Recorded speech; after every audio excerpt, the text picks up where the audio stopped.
ꯑꯍꯥꯟꯕꯃꯛꯇꯗ ꯃꯤꯠꯌꯦꯡ ꯇꯥꯕꯤꯔꯤꯕ ꯄꯨꯝꯅꯃꯛꯄꯨ ꯍꯦꯝꯆꯥꯅꯤꯡ ꯊꯧꯖꯝꯅ ꯏꯀꯣꯡꯂꯣꯟꯅ ꯈꯨꯔꯨꯝꯖꯔꯤ꯫ ꯉꯁꯤ ꯃꯤꯌꯥꯝꯗ ꯄꯥꯊꯣꯛꯇꯨꯅ ꯇꯥꯍꯟꯖꯒꯗꯧꯔꯤꯕ ꯋꯥꯔꯤ ꯑꯁꯤ ꯃꯤꯊꯥꯏ ꯌꯣꯟꯕ꯫ ꯍꯤꯟꯗꯤ ꯋꯥꯔꯤ ꯃꯆꯥ ꯑꯁꯤ ꯍꯤꯟꯗꯤꯗꯅ ꯃꯤꯊꯥꯏꯋꯥꯂꯥ ꯍꯥꯏꯅ ꯀꯧꯏ, ꯑꯗꯨꯒ ꯍꯤꯟꯗꯤꯗ ꯏꯕ ꯚꯒꯕꯇꯤ ꯄ꯭ꯔꯁꯥꯗ ꯕꯥꯖꯄꯦꯌꯤ, ꯑꯗꯨꯒ ꯃꯅꯤꯄꯨꯔꯤꯗ ꯍꯟꯗꯣꯛꯄꯅ ꯑꯔꯤꯕꯝ ꯀꯨꯃꯥꯔ ꯁꯔꯃ꯫ ꯋꯥꯔꯤ ꯃꯆꯥ ꯑꯁꯤ ꯃꯤꯌꯥꯝꯒꯤ ꯏꯟꯇꯔꯦꯁꯇ ꯑꯃꯗꯤ ꯑꯩ ꯏꯁꯥꯃꯛꯀꯤ ꯏꯟꯇꯔꯦꯁꯇ ꯃꯤꯌꯥꯝꯗ ꯄꯥꯊꯣꯛꯇꯨꯅ ꯇꯥꯍꯟꯖꯕꯅꯤ꯫ ꯃꯤꯊꯥꯏ ꯌꯣꯟꯕ ꯍꯥꯏꯔꯤꯕ ꯋꯥꯔꯤ ꯃꯆꯥ ꯑꯁꯤ ꯑꯉꯥꯡ ꯑꯣꯏꯔꯤꯉꯩꯗꯁꯨ ꯃꯁꯤ ꯁꯤꯂꯦꯕꯁ ꯑꯣꯏꯅ ꯇꯝꯈ꯭ꯔꯕ ꯑꯗꯨꯒꯨꯝꯂꯕ ꯋꯥꯔꯤ ꯑꯃꯈꯛꯅꯤ꯫ ꯑꯗꯨ ꯉꯁꯤ ꯃꯤꯌꯥꯝꯗ ꯈꯔ ꯈꯖꯤꯛ ꯁꯨꯒꯥꯏꯅ ꯇꯥꯍꯟꯖꯒꯦ꯫ ꯋꯥꯔꯤꯁꯤ ꯄꯥꯊꯣꯔꯛꯄ ꯃꯇꯝꯗ ꯑꯁꯣꯏ ꯑꯔꯥꯟ ꯈꯔ ꯈꯖꯤꯛ ꯌꯥꯎꯈ꯭ꯔꯒꯁꯨ ꯇꯥꯕꯤꯔꯤꯕꯁꯤꯡꯅ ꯃꯗꯨꯕꯨ ꯉꯥꯛꯄꯤꯅꯕ ꯍꯥꯏꯖꯔꯤ꯫ ꯃꯤꯊꯥꯏ ꯌꯣꯟꯕ꯫ ꯌꯥꯝꯅꯃꯛ ꯅꯨꯡꯁꯤꯕ ꯁꯨꯔꯗ ꯃꯍꯥꯛꯅ ꯂꯩꯔꯛ ꯀꯣꯟꯁꯥꯡ ꯊꯨꯡꯅ ꯀꯣꯏꯆꯠ ꯆꯠꯇꯨꯅ ꯂꯥꯎꯏ, ꯑꯉꯥꯡꯁꯤꯡꯒꯤ ꯃꯄꯨꯛꯅꯤꯡ ꯍꯔꯥꯎꯍꯟꯕ ꯁꯥꯟꯅꯄꯣꯠ ꯌꯣꯟꯕ꯫ ꯃꯄꯨꯡ ꯐꯥꯗ꯭ꯔꯕ ꯋꯥꯍꯩ ꯄꯔꯦꯡ ꯑꯁꯤꯕꯨ ꯃꯍꯥꯛꯅ ꯌꯥꯝꯅ ꯉꯛꯅ ꯁꯨꯝꯍꯠꯅꯤꯡꯉꯥꯏ ꯑꯣꯏꯕ ꯑꯃꯗꯤ ꯅꯤꯡꯊꯤꯖꯕ ꯃꯑꯣꯡꯗ ꯁꯛ ꯁꯛꯇꯨꯅ ꯍꯥꯏꯕꯁꯤꯅ ꯑꯇꯥꯕꯁꯤꯡꯅ ꯄꯨꯛꯅꯤꯡ ꯇꯞꯊꯕꯅ ꯂꯩꯕ ꯉꯝꯂꯝꯗꯦ꯫ ꯃꯍꯥꯛꯀꯤ ꯅꯨꯡꯁꯤꯕꯅ ꯊꯨꯝꯍꯠꯂꯕ ꯈꯅꯥꯎꯗꯒꯤ ꯊꯣꯔꯛꯄ ꯃꯊꯛꯀꯤ ꯏꯁꯩ ꯑꯁꯤ ꯇꯥꯔꯒ ꯃꯅꯥꯛ ꯅꯛꯄ ꯌꯨꯝꯁꯤꯡꯗ ꯃꯊꯨꯝ ꯃꯔꯥꯡ ꯍꯧꯏ꯫ ꯄꯤꯛꯂꯤꯕ ꯃꯆꯥꯁꯤꯡꯕꯨ ꯃꯊꯥꯗ ꯄꯝꯗꯨꯅ ꯃꯊꯣꯞ ꯀꯥꯔꯛꯄ ꯏꯃꯧ ꯅꯍꯥ ꯀꯌꯥꯅ ꯄꯔꯗꯥ ꯍꯥꯏꯗꯣꯛꯇꯨꯅ ꯗꯂꯥꯟꯒꯤ ꯃꯪꯒꯣꯜꯗꯒꯤ ꯃꯈꯥꯔꯣꯝꯗ ꯌꯦꯡꯊꯅꯔꯛꯂꯤ꯫ ꯂꯩꯔꯛꯇ ꯑꯃꯗꯤ ꯂꯩꯔꯛ ꯃꯅꯨꯡꯒꯤ ꯑꯄꯤꯛꯄ ꯑꯄꯤꯛꯄ ꯂꯩꯀꯣꯜꯁꯤꯡꯗ ꯍꯔꯥꯎ ꯇꯌꯥꯝꯅ ꯁꯥꯟꯅꯖꯔꯤꯕ ꯑꯉꯥꯡ ꯀꯌꯥꯒꯤ ꯃꯄꯩꯅ ꯃꯍꯥꯛꯄꯨ ꯀꯣꯏꯁꯤꯟꯒꯅꯤ꯫ ꯃꯇꯝ ꯑꯗꯨꯗ ꯁꯥꯟꯅꯄꯣꯠ ꯌꯣꯟꯕ ꯑꯗꯨꯅ ꯃꯐꯝꯗꯨꯗ ꯐꯝꯂꯒ ꯃꯍꯥꯛꯀꯤ ꯄꯣꯠꯌꯣꯝ ꯑꯗꯨ ꯍꯥꯡꯗꯣꯛꯀꯅꯤ꯫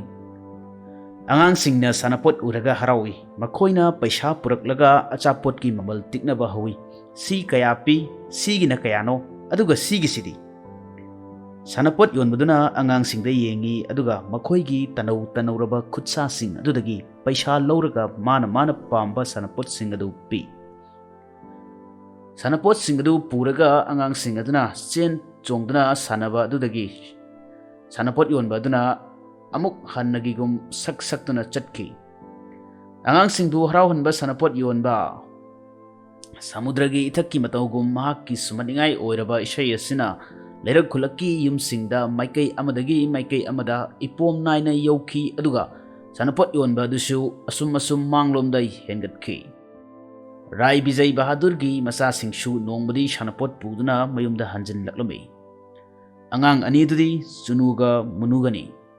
ꯆꯨꯅꯨꯅ ꯁꯥꯟꯅꯄꯣꯠ ꯄꯨꯁꯤꯜꯂꯛꯂꯒ ꯍꯥꯏ,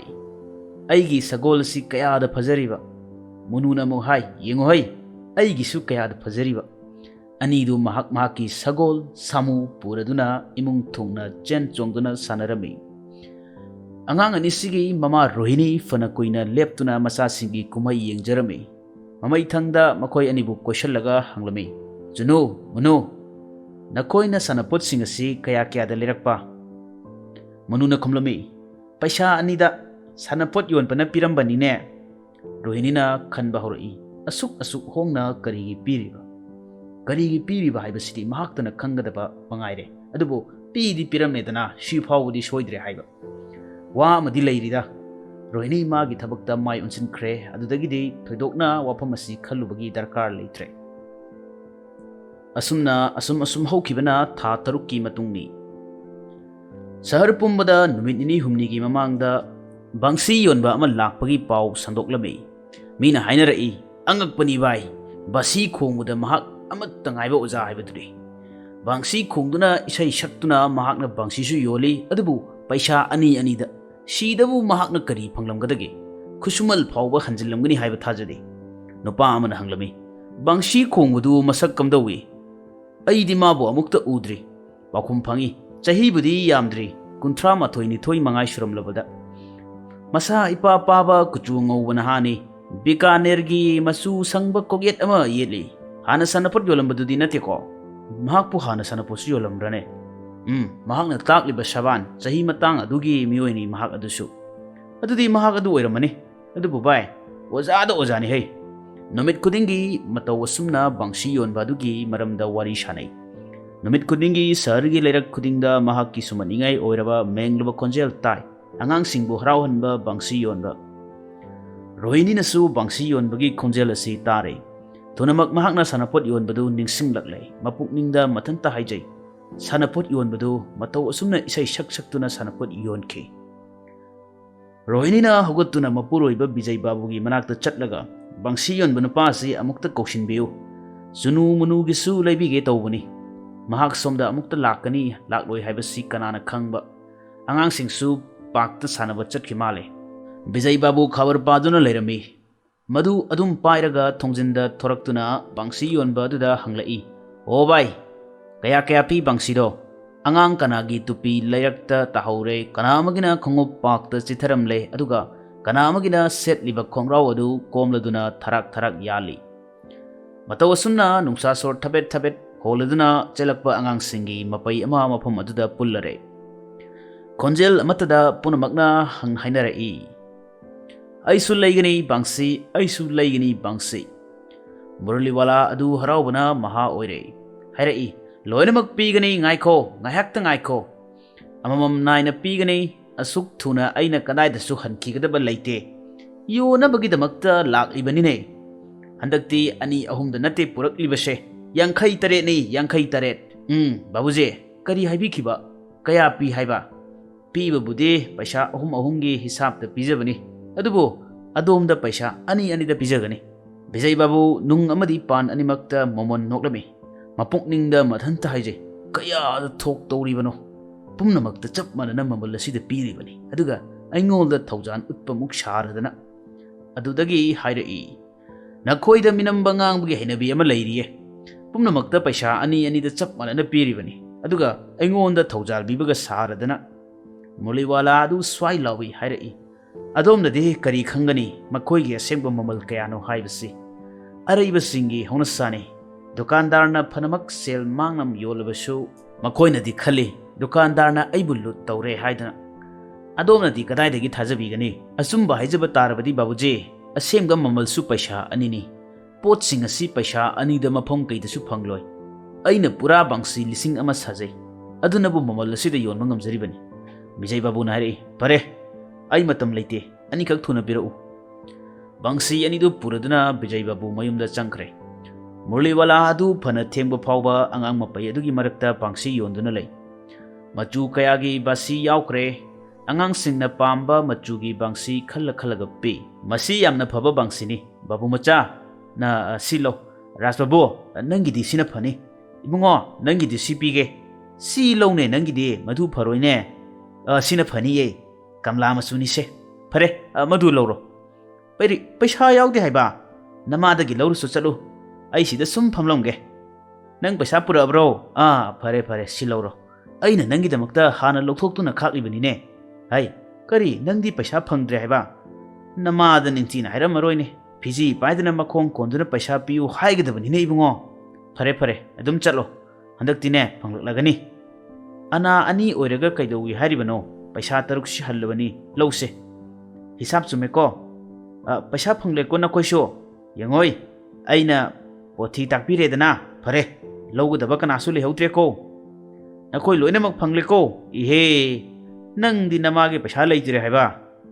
phare si lowjaro se phare ai amuk yaukrage ko asumna bangsi yonbadu mafam adu thadoktuna mafam amada amuk yolunaba chatki ngasidi Rohini mayumda phamna Muraliwala na ngangba wa khodimak adu taduna leike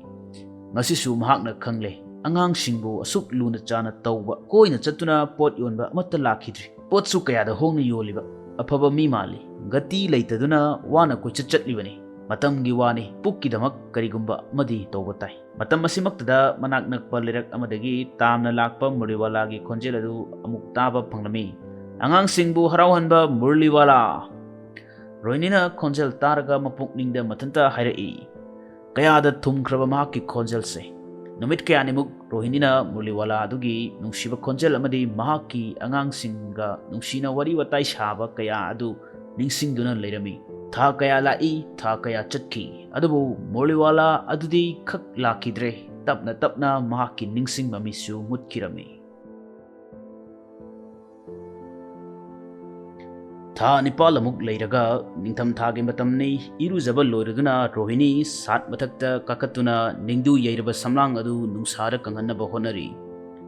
matam asimaktada makhagi leirakta lawgatai angang singbu harauhanba mithai wala gi khonjel du mangonda anoba natte thindana Rohini na makhada kumthakre matam aduda mapuroiba mayumda leiramde ahal oirabi mabel di lay rohinina maben bokki nakta changlaklaga hai abok ibema chunu munu gi mithai lebige amukta chattuna kausinbiru aidi karamna thokani mi pong hek laklabadi ai khajikta handoklaga pardamarumda leijage maben hawgaladuna karomda changkhraga koraklami mithai yonba sida changlau mithai wala adu manakta changsinlakle hairai ima mithai kaya piyu hairibano anauba makalgi mithai kaya marum pujarai machu machu gini sintak tawbusu yauri ahawba ngaktani phana kuina chinda adumak leigdabani pak tumloidaba angangsingna onthokna pamna chakre gunsing asigi mathakta loksu amuk phalibani kaya pijar u haibno matum taba koirok koiba ngamna yauri first class ngaktani paisa amatagi tara taruk tawge maben thongna hairai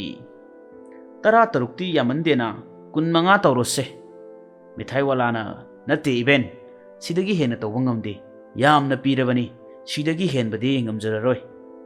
rohini maben bokki manakta dum leirami hairai abok yamna hongna pirabani paisa marigi leibi horo paisa sida leire mithai walana mithai masing thiba horoklami masigi piyuse phare kun manga natrabasu kundi piyudana ahal oirabanina nakhoigi mamal tiknaba kadu kaya haijateda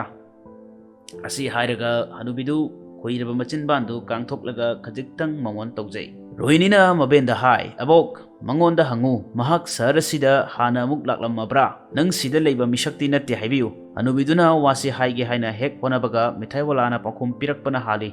ahan banati mamangda su kayarak lakre rohinina parda marumdagi hanglai hanasu mithai adum yolambra natraga atai kari pot yolambage rohinina khanba chumle hojik mangonda makatana wahang kayamarum hangingbana masa adu tapthapam khanglamde mahakna hairai nangi senpham sing asida karibu phangbage mahakna khumlai karibu phanglugabanoda chaba phawbudi konai karigumbada konadabasu yawi adubu penthokpana amadi ingna leijaba amadi phangi karigumbada hanningai leitaba nungaiba amasu phawrai masini aina pamjabasu karamna madusu hayu hojik pu arembada madu pumba amuk neinarudana kaidaunagani toklasida wasing adu taraga adonsu nungairaroi asuk yamna haidoklabada kharasu mahaidokho ai taningbana khangba ngamdre nangi karisu mangloi mithai su kharaga leikhigani yamna chinglemna mithai walana hairaklami aishu ekoina leiriba shahar adugi maming chatpa misak amo oirambani yum kai gari nungli sinpham minai mission ngamnamak leirami aigidi nungaiba sangsara ma oirami mapanda lam thumgi baiba manungdana sangsargi nungaiba garisu walamdi nupi su phajai aigi thawaini angang singsu phajabada sanagi sanapot tumangai makoina sanajaba yumda pungni nilami matamgi khongchat bidigi lila hojikti kana su leitre thawai thasi thangamda angang sing adu thiba kuichat chatliba sini nongma natraga nongmadi makoi ado mafam masida kadai drom hekta leijaramgani mafam amadadi soidana poklamgani hanagi phibam aduda leiramlaba ai siramba soidabani sirabasu nungaina pena sirage asini asumna lenba sina karigumbada isasing adugi masaktu hekta ningsinglai mayam marak asida chong phanduna sanabiruboi hekta ningi paisa watpagi wa leite adongi thaujaldagi marang kaina leijai leitabaduni matabu sumna hek phangjariba rohinina ure mithai walagi mamit ani adu pirangtana thumatlamle tanja asida chunuga munuga su thunglare rohini da konsillaga phiji paiduna hairai ima mithai aingondagi lau asi hairaga khutakta mithai ngaktagi cheyom ani khak puthoktuna angang ani aduda pi rohinina manungdagi paisa lawthorai mithai walana upu adu makokta thongatlaga hairai handaktine paisa lawjararoi maben dongna hairai nate paisa si pukho matang adu phawbada makhatana nungsiraba sumaningai oiba khonjel adu tari angang singbu harauhanba mithai yonba asumna wari asi matang swaida aibuna loshalli mithai yonba wari masasi Bhagavati Prasad Bajpayee na ibani aduga Manipuri da noklibana Aribam Kumar Sharma wari si pabada kara khaji soi karaga su mayam na ngakpigani aduga makha tabada su fajaraba nungaiba wari kaya NSM Art Studio gi channel sida miyam ta tahanjage ꯃꯌꯥꯝꯅ NSM Art Studio ꯒꯤ channel ꯑꯁꯤꯕꯨ subscribe ꯇꯧꯕꯤꯗꯨꯅ ꯃꯈꯥ ꯇꯥꯕ ꯋꯥꯔꯤ ꯑꯃꯗꯤ ꯐꯖꯔꯕ ꯅꯨꯡꯉꯥꯏꯔꯕ ꯑꯦꯟꯇꯔꯇꯦꯅꯤꯡ ꯑꯣꯏꯕ ꯄ꯭ꯔꯣꯒ꯭ꯔꯥꯝ ꯀꯌꯥꯒꯤꯗꯃꯛꯇ NSM Art Studio ꯕꯨ ꯁꯕꯁꯀ꯭ꯔꯥꯏꯕ ꯇꯧꯕꯤꯗꯨꯅ ꯅꯣꯇꯤꯐꯤꯀꯦꯁꯟ ꯕꯦꯜ ꯅꯝꯕꯤꯗꯨꯅ ꯑꯅꯧꯕ ꯚꯤꯗꯤꯑꯣ ꯉꯥꯏꯕꯤꯌꯨ